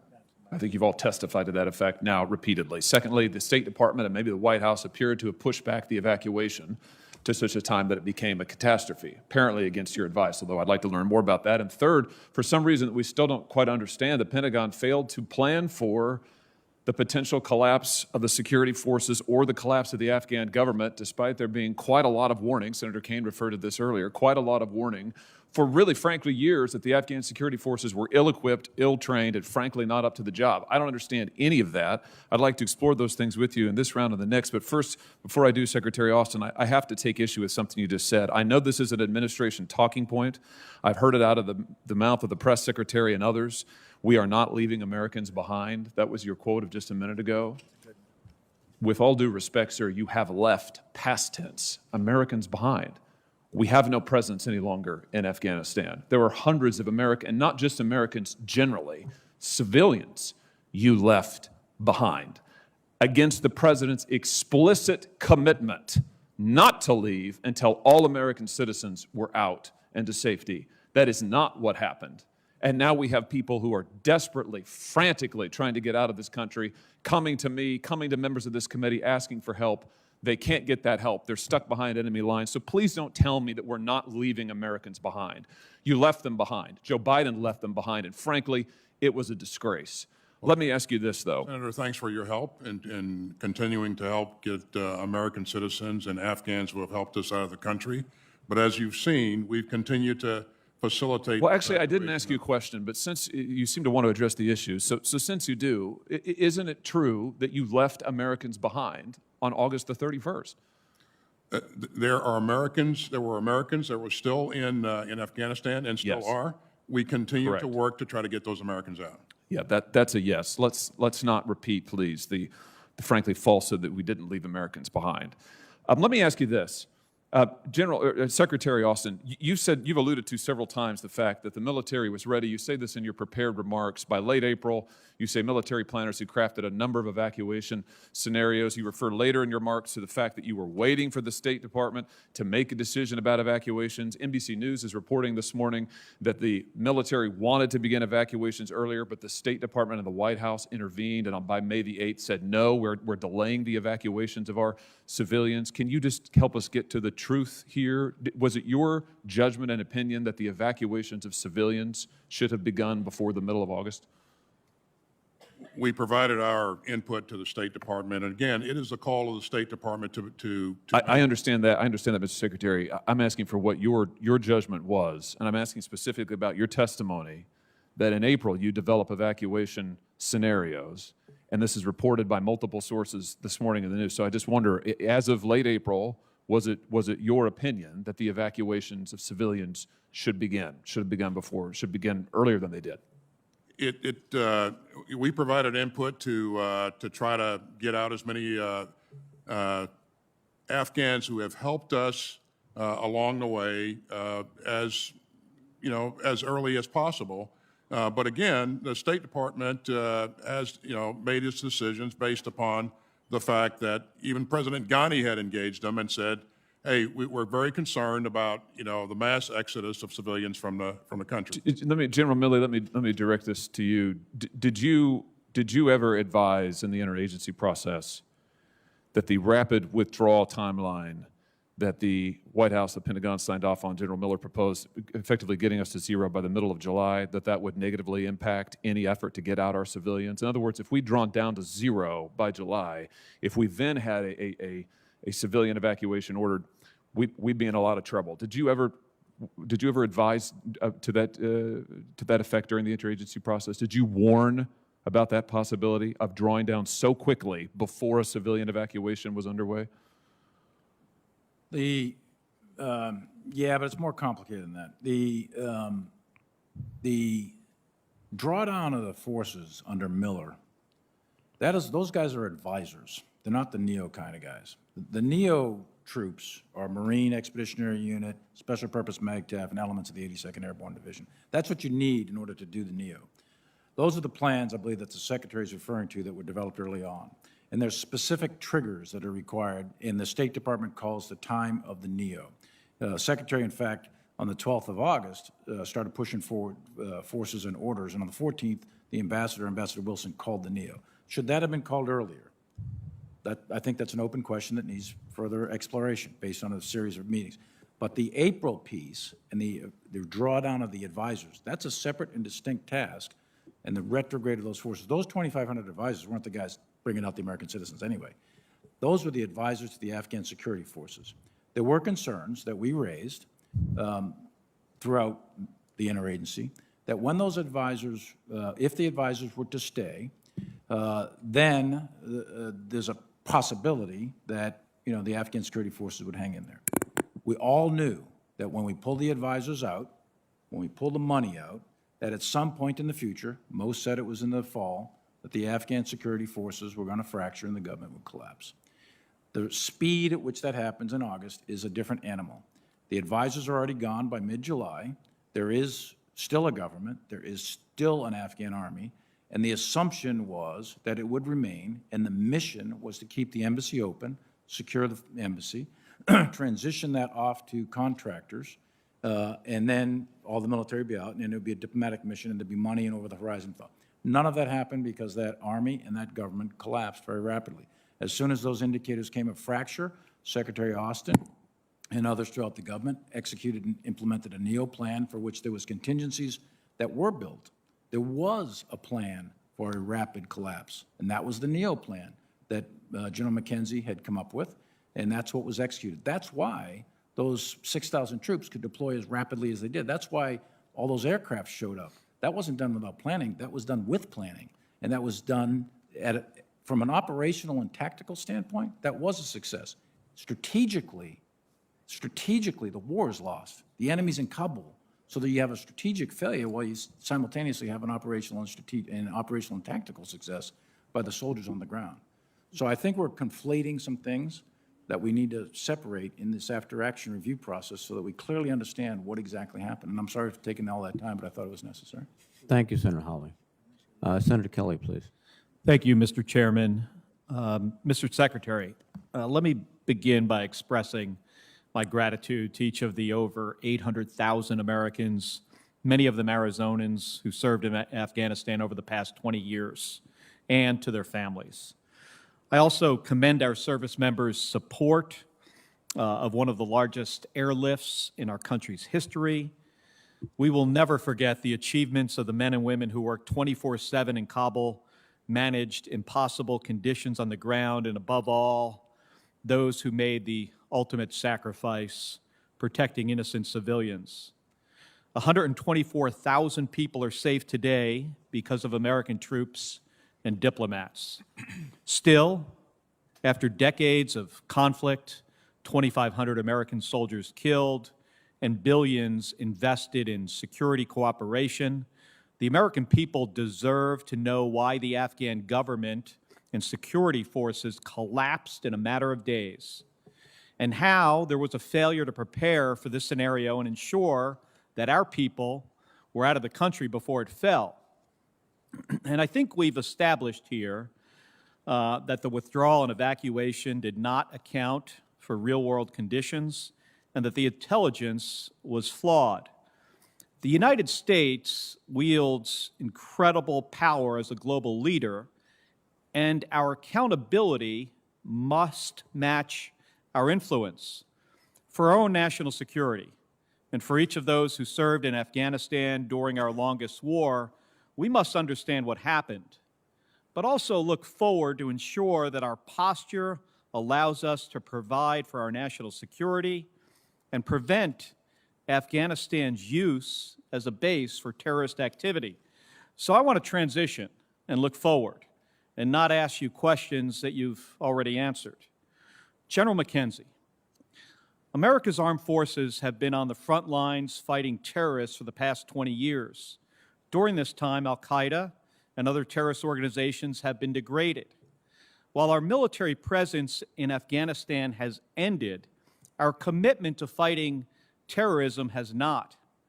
With our withdrawal complete, the Afghan government collapsed and the Taliban seeking to fill the power vacuum left behind, how is Central Command postured to prevent terrorist organizations from gaining strength in the region? Senator, probably the details of this would be best left to the classified session, which we'll have later this afternoon. But I would tell you that I have today a headquarters that has the ability to look into Afghanistan, albeit limited, and we have the ability to fuse the different disciplines of intelligence to look particularly at ISIS-K and Al-Qaeda. We are still refining the best practices on that, but we do have a way forward. I've told this committee before, it is very hard to do this. It is not impossible to do this. Well, I'm looking forward to seeing those details in the closed hearing. Are you confident that we can deny organizations like Al-Qaeda and ISIS the ability to use Afghanistan as a launch pad for terrorist activity? I think that's yet to be seen. I think we're still seeing how Al-Qaeda and ISIS are configuring themselves against the Taliban. We're still seeing what the Taliban is going to do. So I think it's early. I would not say I'm confident that that's going to be on the ground yet. We could get to that point, but I do not yet have that level of confidence. And you might have to share this in the closed hearing, but do you have the resources necessary to accomplish this, even as our national security pivots towards great power or near-peer threats like China and Russia that are seeking to expand their influence and compete with our military? Senator, I'll just say I'm in a constant dialogue with the Secretary about requirements in CENTCOM, and I'll give you some more details in the closed session. Okay. Well, thank you. And I know you can't go into much detail about the analysis that led to the August 28th drone strike in Kabul in this open setting, but I would like to note my serious concerns and give you the opportunity to make any comment on how the American people can know that the military will be able to adequately assess targets before conducting future strikes and operations, even as we have even fewer local intelligence and surveillance resources to leverage. Senator, again, the matter's under investigation, but what I can tell you broadly, and to restate some things I've said earlier, I am responsible for that. It happened in my area of responsibility, so I'm the responsible officer for that strike. Moreover, I was under no pressure, and no one in my chain of command below me was under any pressure to take that strike. We acted based on the intelligence read that we saw on the ground. We acted several times on intelligence that we saw, and we were successful in other occasions in preventing attacks. This time, tragically, we were wrong. And you're right to note that as we go forward and our ability to create what we call the ecosystem that allows you to see what's going on the ground and put all that together, it's going to get a lot harder to do that, particularly in places like Afghanistan. But I can share a little more with you later. Well, thank you, General. Thank you, Senator Kelly. Senator Tuberville, please. Thank you, Mr. Chairman. Gentlemen, thanks for being here today. You're part of the most powerful military in the world. I'll ask all three of you this question. I know how you're going to answer this. Is there any enemy that could defeat the strongest force in the world, the United States military? And I know all of you are going to say no. So, Secretary Austin, since your confirmation in January, have you been denied any resources with regard to Afghanistan? I think I heard you say earlier you got everything you needed. That's correct, Senator. Yeah, thank you. On August 18th, you were asked why the U.S. wouldn't rescue Americans who couldn't reach the airport. You responded, quote, "I don't have the capability to go out and extend operations currently in Kabul," end quote. We saw the Germans, the French, the British rescue citizens in Kabul. But from this administration, which commands the world's most lethal fighting force, we saw nothing but blame, weakness, and our American citizens were left to fend for themselves. Our fighting men and women have the courage, training, and discipline to defeat the enemy anytime, anywhere. And there's people all over this country wondering why in the heck would we let our allies get their people and we didn't get ours. I want to thank all the hundreds of thousands of veterans and their families who sacrificed over the past 20 years. And I truly believe our soldiers didn't fail us. A lot of our leadership did. Secretary Austin, before President Biden even took office, you thought we needed to leave Afghanistan. On January the 19th, you told my colleague, Senator Sheehan, quote, "I think this conflict needs to come to an end, and we need to see an agreement reached and in accordance with what the President-elect wants to see," end quote. You testified that General Milley and General Miller had adequate resources to secure Afghanistan at a troop level of 2,500, but you told Senator Hawley you wanted to, quote, assess the situation and make recommendations to the President, end quote. I know how you're going to answer this. Did you give advice to the President on the withdrawal from Afghanistan without conditions, or is that the direction you got from him? Again, my recommendations were a part of a very deliberate process where we presented a range of options for the President. And if I could, Senator, I'd like to go back to the first comment that you made about the question that I answered for a reporter who asked, why don't you go out and establish cordons and create safe passageways for our people just to move into the airport? At that point, early on in our deployment, we only had less than 4,000 or about 4,000 troops to secure and defend the airport. And our troop presence continued to grow as we flowed people in. We used a number of innovative approaches to go out and pick up and facilitate the entry of American citizens into the airport as the situation continued to develop. But just wanted to give you a little context for that answer. Well, thank you. And, you know, we're all talking about, did President Biden know all this? And, you know, my question about withdrawal, you know, basically there's two options. I can answer that for us. Either the President was given bad military advice or he gave his military the terrible decision and direction to surrender Afghanistan without condition. I'll have some more here in a few minutes. I just want to make a couple of statements. You know, the American people, especially the people I represent, they're disgusted by how this U.S. surrender happened in Afghanistan. And I know you've heard that yourselves, all three of you. Americans, veterans, are pissed off that their service was squandered. Americans' allies are in disbelief, but Americans' enemies are delighted. The Taliban are euphoric at the job that happened with our military given the orders to retreat. President Biden abandoned our allies who fought alongside us for 20 years. This administration left American citizens behind enemy lines. We left $85 billion worth of equipment that the American taxpayers paid for, and this administration created sanctuary for terrorists to plot against the United States for years and years to come. It's just absolutely amazing that we did this. So I'll end it there. I know these guys need to probably take a break, but we'll see you after the break. Thank you, Mr. Chairman. I yield my time. Thank you very much, Senator Tuberville. We have completed the first round, and as I indicated, we will break at 1 o'clock for lunch, so we'll begin the second round. Secretary Austin, you said in response to Senator Warren that if we stayed past August 31st, we would certainly be back at war with the Taliban, and that you'd have to reinforce yourself. And do I interpret your testimony to mean that staying at 2,500 past the 31st was not sustainable at an acceptable level of risk to American personnel, and that we would be seeing today casualties which could be accumulating at an unacceptable rate?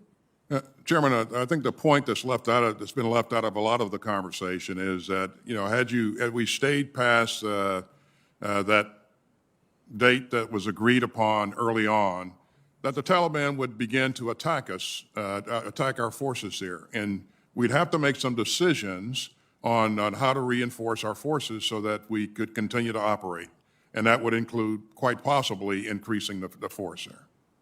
Now, in the Doha agreement, President Trump agreed to leave with certain conditions on May 1st. Those conditions have been testified by the panel that were really never achieved, never challenged by the Trump administration. Would you consider that an abdication of, or a surrender, that agreement? Well, I certainly believe that the conditions were preset, that, and again, we lived up to all the things that we were obliged to do. We didn't attack them, and we drew down our forces. But the Taliban, the only thing that they lived up to was that they didn't attack us. Right. And we saw a great deal of difficulty in meeting the deadline, which was August 31st. Would it appear to you that a May 1st deadline, as President Trump imagined, would have caused more complications in terms of getting our equipment out, getting our personnel out, identifying Americans who are eligible to leave and getting them the paperwork, since you would be doing it at a much shorter time frame? Yeah, I don't think that would have been feasible to do that in an orderly fashion, Chairman. Thank you very much. General Milley, regardless of whether the Taliban had met the conditions required under Doha, weren't you already in the trajectory to go to zero forces, as I said, by May 1st, as required by the agreement when the President took over, so that you actually would have accelerated the process of withdrawal and complicated it more, similar to my question to the Secretary? Yes, we were actually given an order to go to zero by 15 January, which was changed to go to 2,500 by 15 January, and then take it down to zero by 1 May, depending on the decisions of the new administration. Thank you.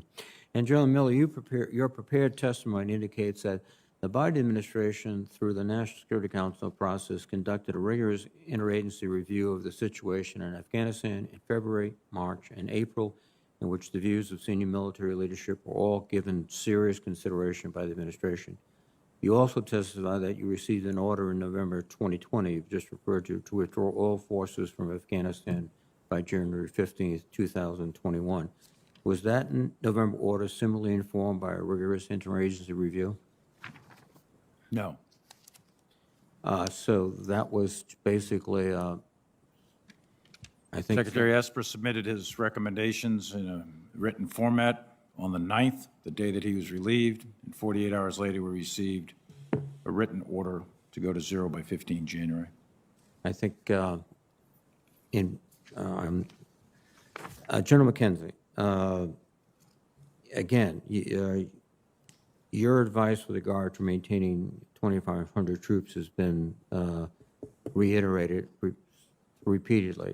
But you also recommended in the fall of 2020 4,000 troops. Is that correct?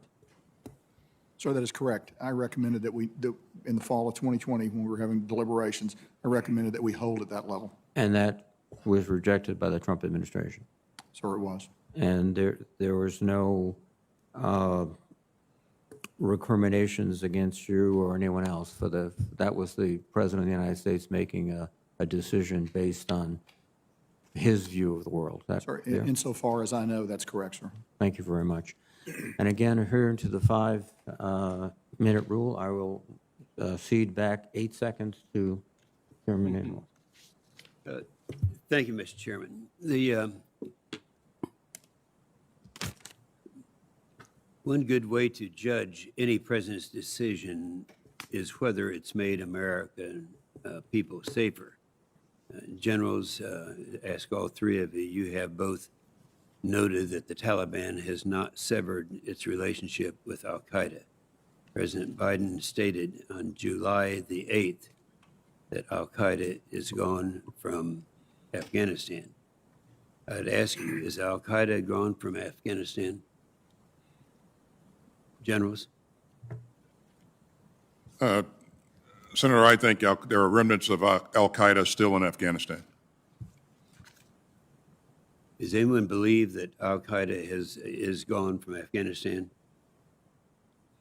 President Biden stated at the United Nations recently that this nation is no longer at war. Is it your personal view that Al-Qaeda is no longer at war with us? Let's start to the right, General. I believe Al-Qaeda is in Afghanistan. I believe they have aspirations to reconstitute, and if they develop the capability, I believe that they have aspirations to strike. It's too early in the process right now, Senator, to determine the capability, but I do believe they Many of you exist. believe that the personal view that was stated that Al-Qaeda is no longer at war with us right now? Okay. I think Al-Qaeda is at war with the United States still, and never has not. Thank you.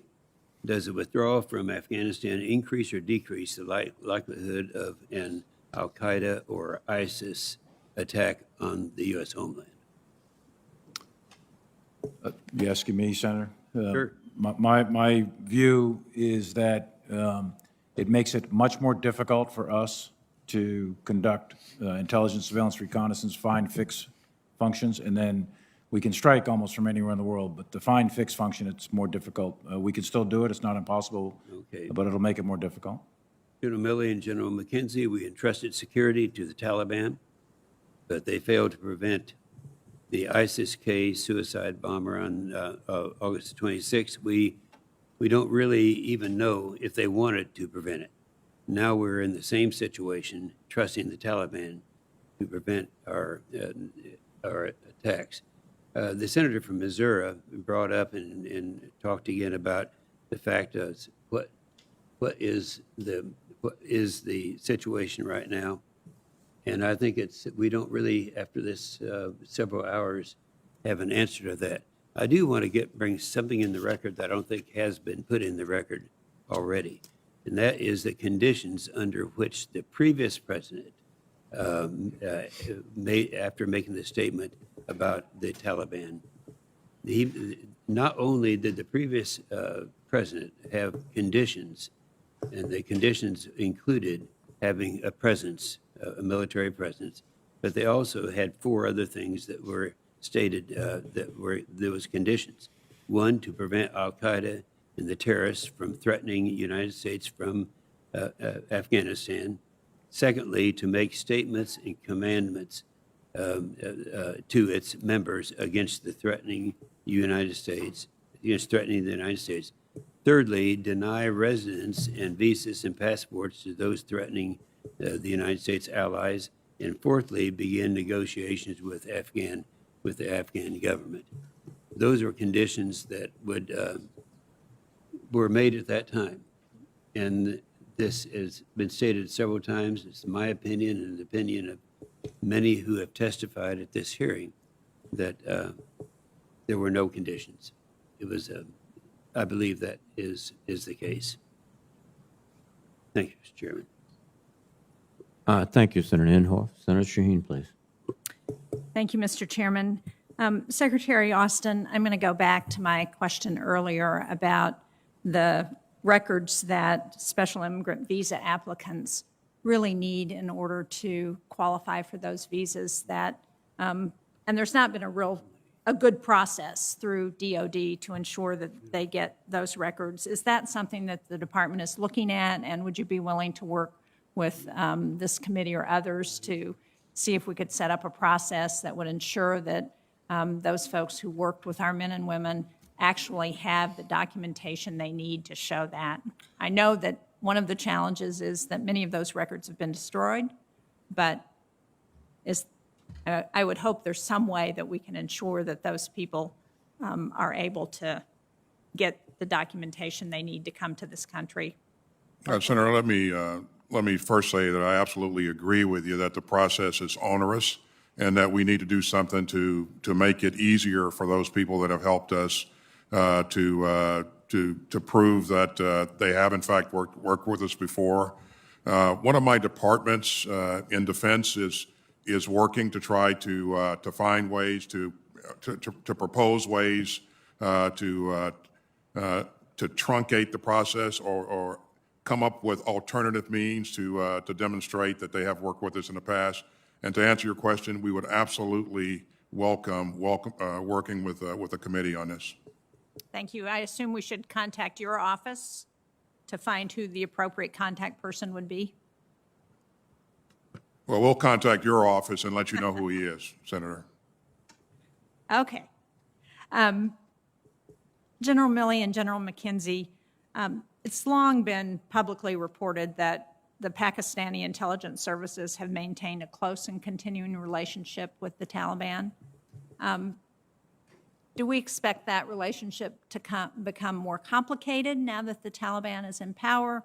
Are we concerned about Pakistan's nuclear weapons and the potential that terrorist groups might be able to get access to those weapons? Can you talk a little bit about how you see the relationship with Pakistan and the Taliban playing out and the challenges that presents for the United States? I'll start. Which one of you would like to answer that? Go ahead, Frank. I'll follow you. Senator, some of this we can talk in a little bit more detail in the closed session. Okay. But I would tell you that I believe Pakistan's relationship with the Taliban is going to become significantly more complicated as a result of the U.S. withdrawal from Afghanistan. And in fact, they're going to see pressure moving into Pakistan from Afghanistan in ways that they've been able to deflect before because of the pressure that we and our allies had them. So I think that's a significant problem that Pakistan is going to face. Well, I'd like to talk about their special weapons perhaps in the closed session. As has been noted by several people, in order to get to Afghanistan, you have to fly over Pakistan unless you come from the north.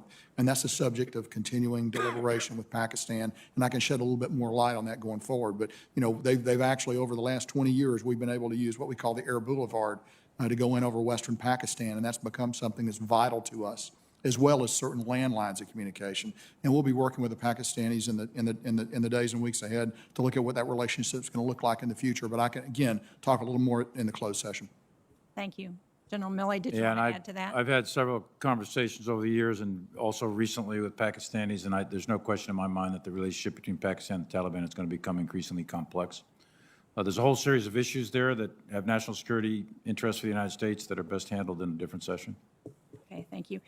Well, can you, and Secretary Austin, can you talk about what we're doing to work with our European counterparts who, based on conversations that I've had with some of the civilians from our NATO allies, there was some frustration about the communication that led to the withdrawal and the evacuation.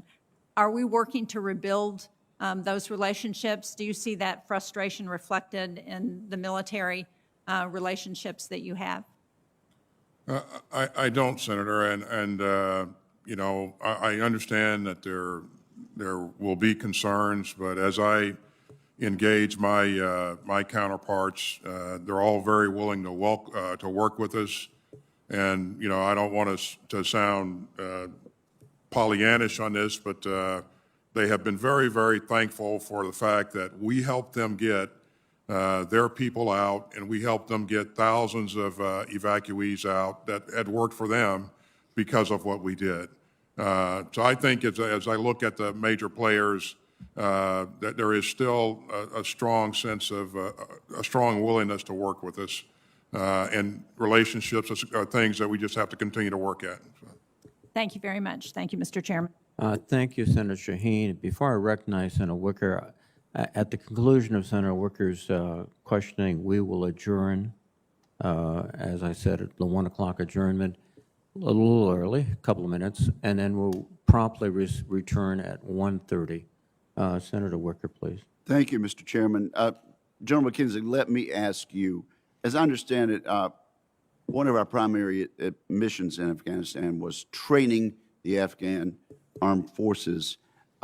We also equipped them with approximately $83 billion in military equipment, but we always provided them extensive support in the form of intelligence and surveillance, air support, logistics, including contract aircraft maintenance, and special operation advisors.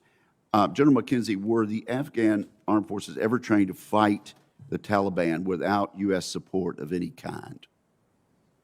So, Senator, some elements of the Afghan military could fight very well without our support. Some of the elite commando units. Obviously, we know from the example that we saw in August that other elements were unable to do that. And in fact, as we began to withdraw our support during the withdrawal operation, we began to see the effects of that. You know, we shifted to an over-the-horizon model for aviation maintenance. That is difficult to do in the It really United is States difficult to do, in a technologically literate population. It is harder to do in Afghanistan. We were having some small success with that, and actually the Afghan Air Force continued to fly strikes up until well into August, but they were nonetheless on a general negative attrition. What I think- percentage would you term as elite?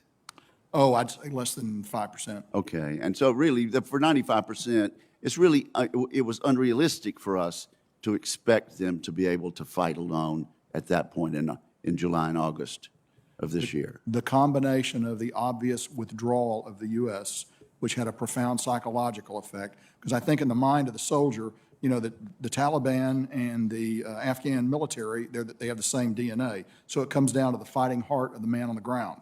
And I think that that the Taliban were heartened by what they saw happen at Doha and what followed, and our eventual decision to get out by a certain date. I think the Afghans were very weakened by that morally and spiritually, if you will. Thank you. Good. Let me rush on then to try to get another question in. Secretary Austin, the reports in the New York Times are that you warned the president all the way back in March that there could be dire outcomes in which the Afghan military folded in an aggressive advance by the Taliban, and that you drew comparisons between that and our experience in Iraq, where a disaster unfolded and we were required to go back in. According to the same article, you warned the president, we've seen this movie before.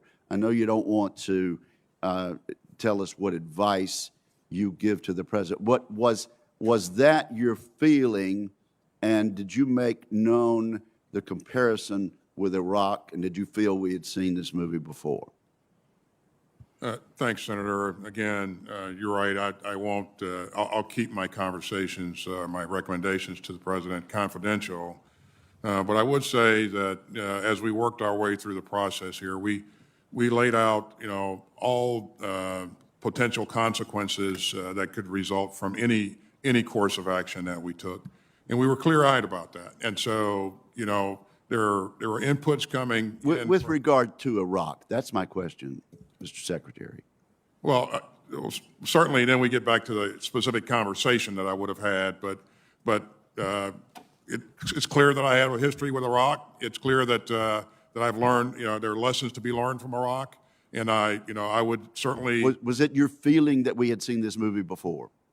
Well, there's certainly some of the same kinds of things could transpire as we look to transition. Okay. Speaking of things transpiring, one was that we had to go back into Iraq. Secretary Austin, does the Department of Defense have plans in place to redeploy U.S. combat troops to Afghanistan in the event that our intelligence estimates prove true and our homeland security is in fact threatened? Currently, the president's decision, Senator, as you know, is that we've left Afghanistan, and so we've not been tasked to construct any plans to go back into Afghanistan. So there are no such plans in place? No. Right. General Milley, of the conditions that were required of the Taliban in the agreement, only one was met. Is that correct? That's correct. The condition was, the one that was met was the most important one, which was don't attack us or the coalition forces, and they didn't. And so the President Trump made a recommendation, gave an order that we leave on 15 January. Correct. And the advice came back from the military strongly that that was not a good idea. And based on that advice, the president rescinded that order. Is that correct?